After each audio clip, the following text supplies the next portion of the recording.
2.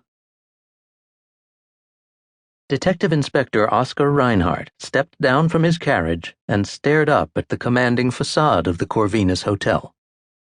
Instead of the customary stone caryatids, 2 Magyar warriors stood on either side of the entrance. Their strange headgear and armor made them look both threatening and magically exotic.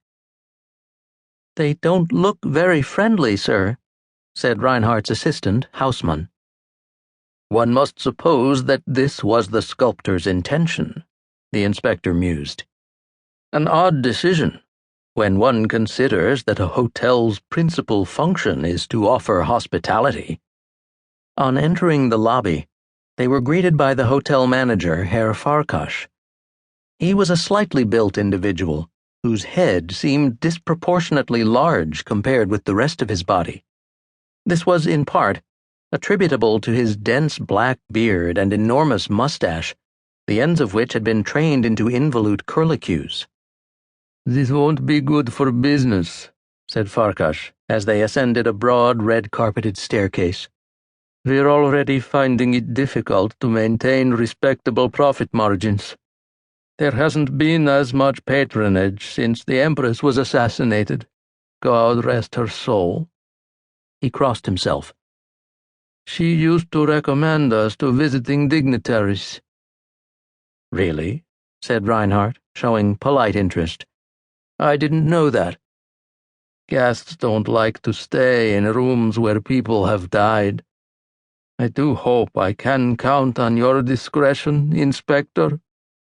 "The security office cannot stop people from gossiping, Herr Farkas. The lady was an aristocrat, and this is Vienna." Farkas shook his head. "We were always fond of the Countess at the Corvinus. Her bloodline can be traced back to the 9th century. She used to stay here every winter with the old Count." When they reached the second floor, the manager led them down a hallway, the walls of which were hung with oppressive, penumbral landscape paintings. Eventually, the men reached their destination, a door with a brass number 7 fixed into the woodwork with screws. Farkas knocked 3 times, but there was no response, and it was necessary to employ a key to gain entry. "This way, gentlemen, please." They passed through a drawing room and a bedroom, and finally came to a halt in a spacious bathroom. The colorful tiles, decorated with oriental sigils, were clearly intended to evoke the Ottoman Empire, and beneath 2 projecting faucets was a tub that appeared to be made from galvanized copper. Some silk undergarments had been dropped on the floor, next to an intricately molded stove. The tub was filled to the brim, so much so that it must have overflowed when its occupant climbed in the previous evening. The surface of the water was still and reflective, but the submerged woman was clearly visible. She was in her late 50s, and her gray hair spread out around her face in a state of static suspension. Reinhardt noticed that she was still wearing jewelry. "Who discovered the body?" he asked. "Tinka," Farkas replied. "The Countess and her husband were in the habit of rising late. Tinka was bringing them their breakfast." "Husband, did you say?" "Herr Hauke.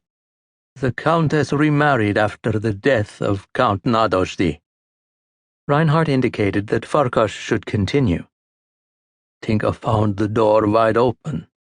She called, but no one answered, so she went straight in. Herr Hauke was lying on the bed asleep, and was still wearing his dress suit. Herr Ratz, who waited on him last night, tells me that Herr Hauke drank 3 bottles of Tokay." Farkas showed his disapproval with a frown that connected his eyebrows. "Naturally, Tinka was curious as to the whereabouts of the Countess. A trail of discarded clothes led to the bathroom. The poor girl ran down to my office immediately. She was so distraught. She could hardly get her words out.